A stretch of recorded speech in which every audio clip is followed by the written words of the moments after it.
Regard, œil avisé, prunelles aiguisées, la midinale est aux aguets. Par Pierre Jacquemin et Pablo Pillo-Vivien, tous les jours à 12h30. Bonjour William Bourdon et Vincent Brengart. Bonjour.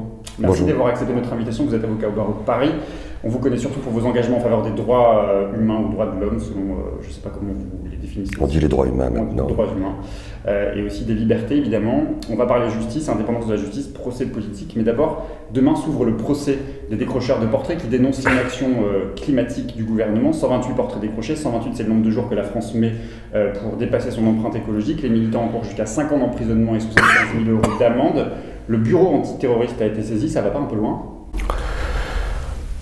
Il y a un mouvement dynamique, pas simplement en France, hein, mais malheureusement aussi en France, alors qu'on devrait en être préservé, en direction d'une criminalisation, d'une persécution de ceux qui, parfois avec des moyens qu'on peut discuter, de ceux qui disent leur colère, leur exaspération devant le fait que les grands intérêts publics, le sort de la planète, l'environnement, la santé, sont lourdement menacés, qu'il y a un compte à rebours, et que de façon tout à fait paradoxale, les dirigeants de la planète, y compris en France, sont perçus comme ne se donnant pas ni la volonté, ni les moyens de répondre à cette menace. Donc, il y a des actions un peu style ACT UP, de la même façon qu'il y avait chronique de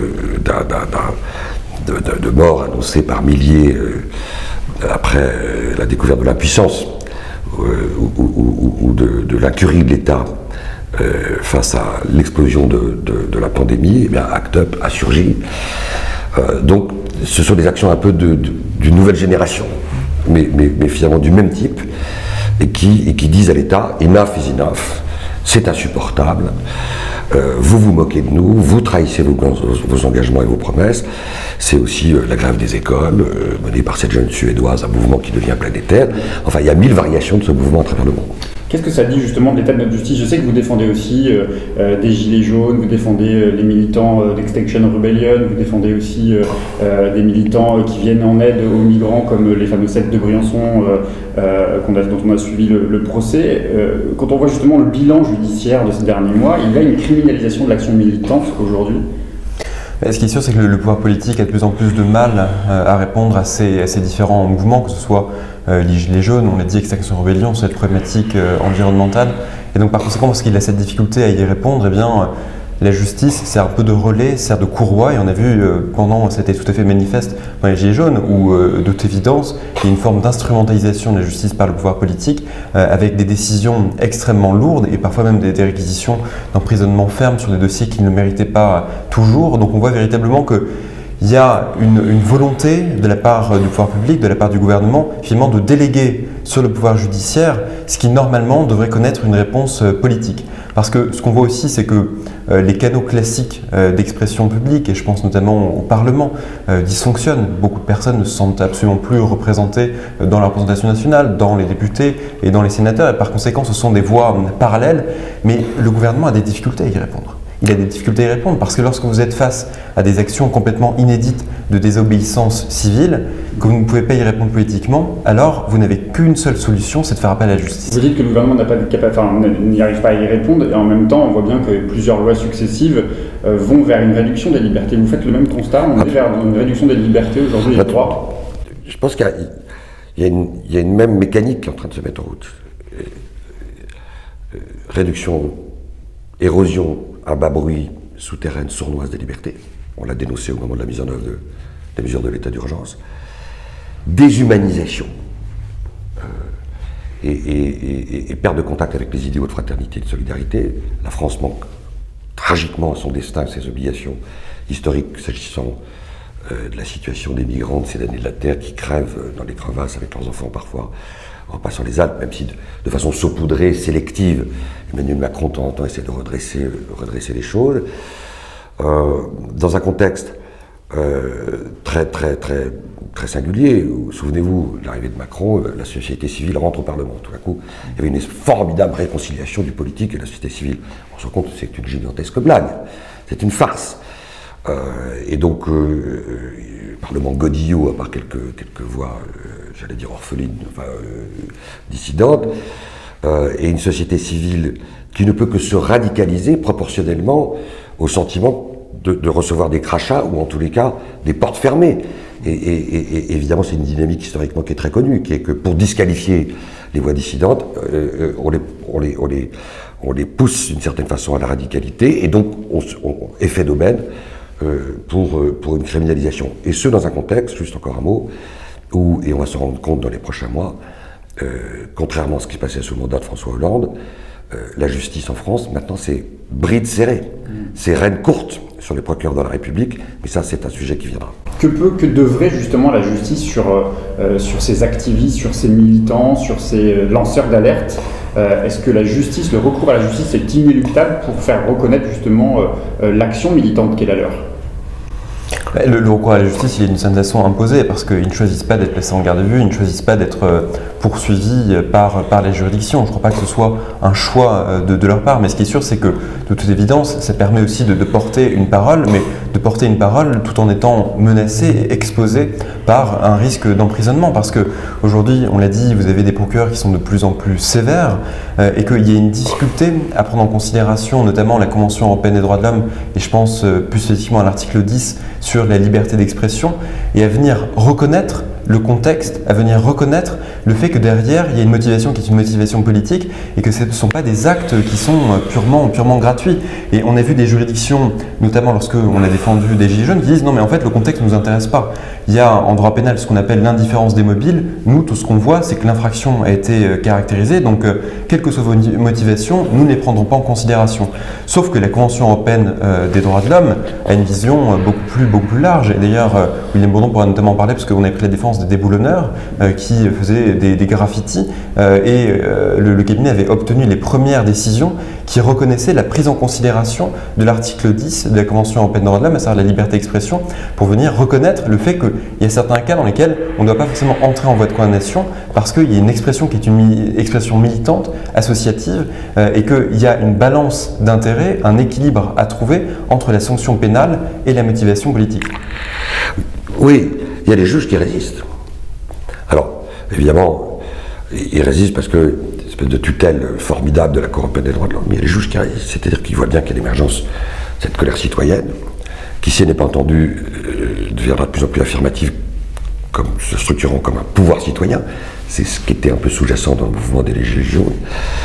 Et finalement, quand on voit les décisions qui ont été rendues à propos des Gilets jaunes qui ont été criminalisés, il y a des juges qui ont rendu des décisions plutôt bienveillantes. Hein. Il faut le rappeler, ça. Antoine Deltour, il est condamné 2 fois par la juridiction du Luxembourg, c'est pas la France, mais enfin c'est pas loin. Et à la fin, en termes d'une bagarre terrible, il est acquitté. Et on lui reconnaît le fait justificatif de lanceur d'alerte.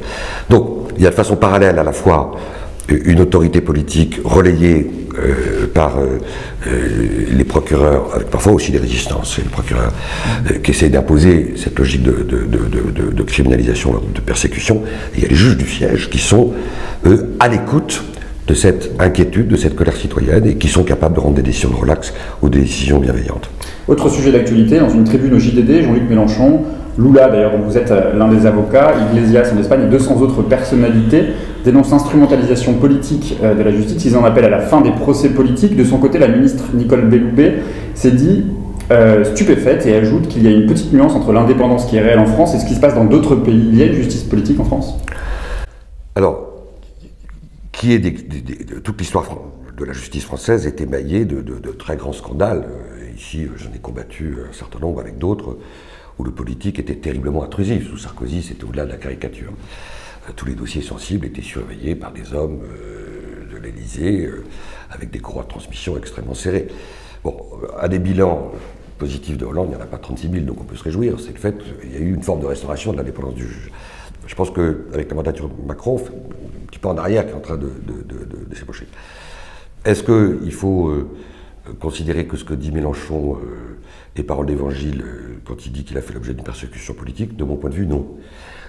Et il y a un dossier, il y a des éléments, il y a une enquête, et puis ensuite la justice arbitrera. Est-ce que la lutte contre la corruption, qui n'était pas le sujet des poursuites contre Mélenchon au passage, est-ce que la lutte contre la corruption est instrumentalisée dans un certain nombre de pays pour abattre un certain nombre d'opposants, de voix dissidentes? C'est devenu l'arme létale pour tuer politiquement. Et je peux affirmer qu'au Brésil, toutes les dernières révélations de Greenwald Intercept apportent la preuve de tout ce qu'on dit depuis des années, c'est-à-dire qu'il y a eu une formidable instrumentalisation politique de l'autorité judiciaire brésilienne pour écarter Lula. Est-ce que Correa, en Équateur, a subi le même sort? C'est une histoire plus compliquée, mais la comparaison avec Mélenchon me paraît un peu opportuniste, oui.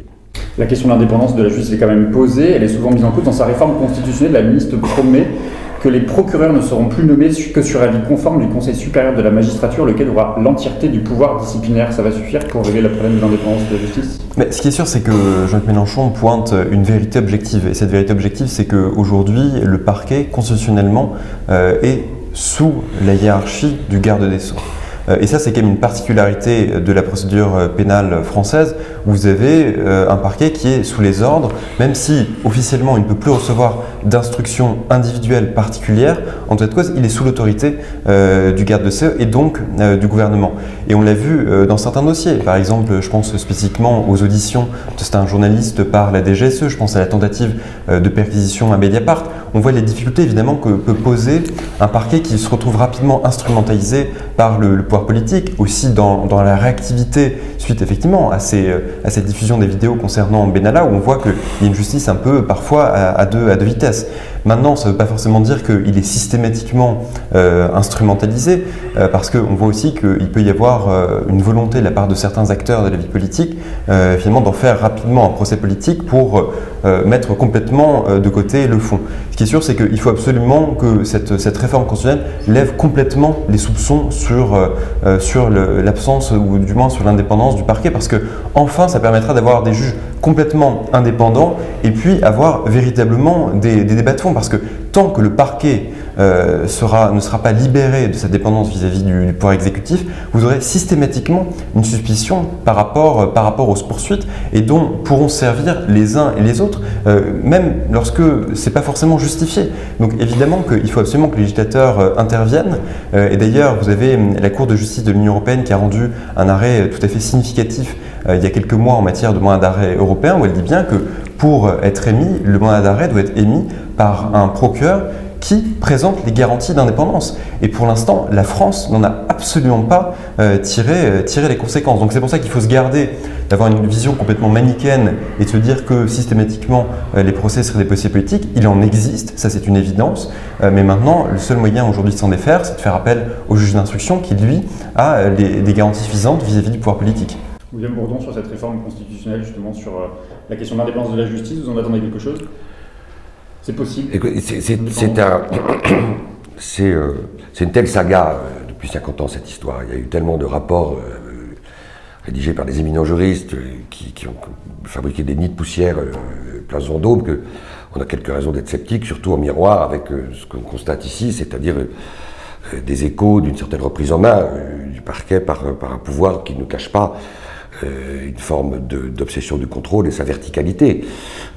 Donc il y a des raisons d'être sceptique, mais il y a aussi un puissant mouvement des magistrats qui en ont ras-le-bol, parce qu'ils défendent aussi leur propre image, leur propre crédibilité vis-à-vis des justiciables, vis-à-vis de vous, les médias.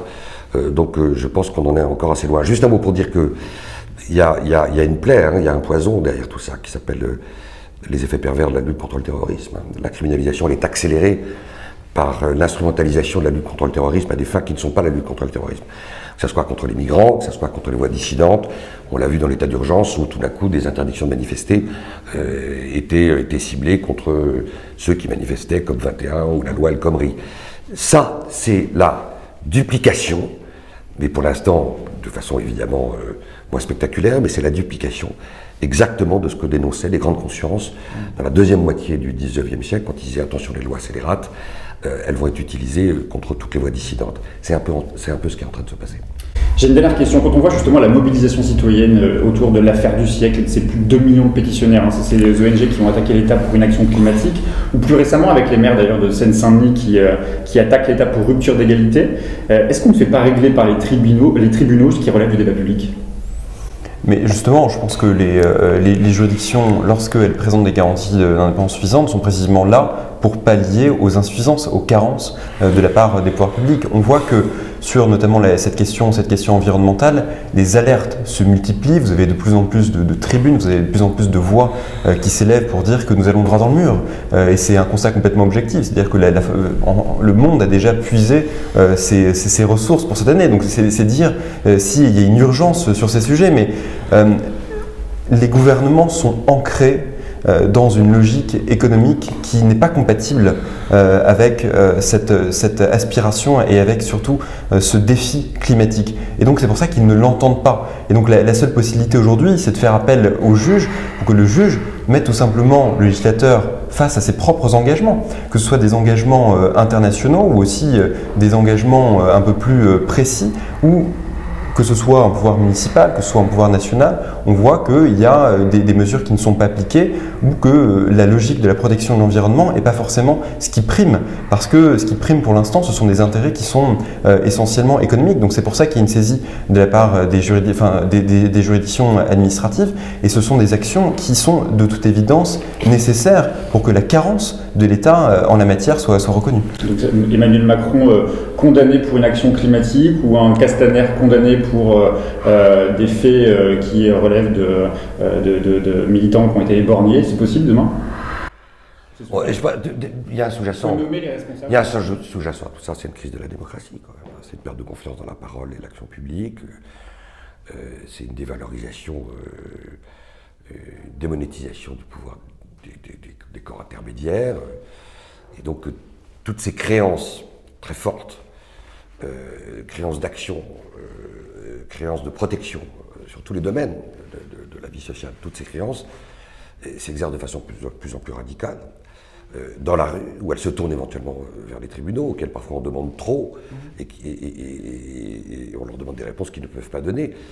Mais derrière tout ça, si vous me permettez une comparaison, toutes ces créances de découragement, ces créances de désespoir, ces créances de sentiment d'être inaudible, elles se déversent partout, dans l'enceinte scolaire, dans l'enceinte hospitalière. La crise des urgentistes est en lien avec ça aussi, et évidemment dans l'enceinte judiciaire. Et nous, les avocats, on est ballottés par tout ça, parce qu'on a aussi un devoir pédagogique, qui peut demander aussi parfois une obligation de courage, de sincérité en tous les cas, vis-à-vis de tous ces gens que nous défendons. Tout n'est pas possible. Vous ne rendez pas forcément service à votre cause si systématiquement, de façon répétée, vous violez la loi, parce qu'au bout d'un moment, dans la radicalité, il y a un épuisement de la cause, et il y a aussi quelque chose qui fait que vous allez perdre le contact avec ceux-là même que vous voulez rassembler et fédérer autour de vous, c'est-à-dire le plus grand nombre de citoyens. Merci beaucoup.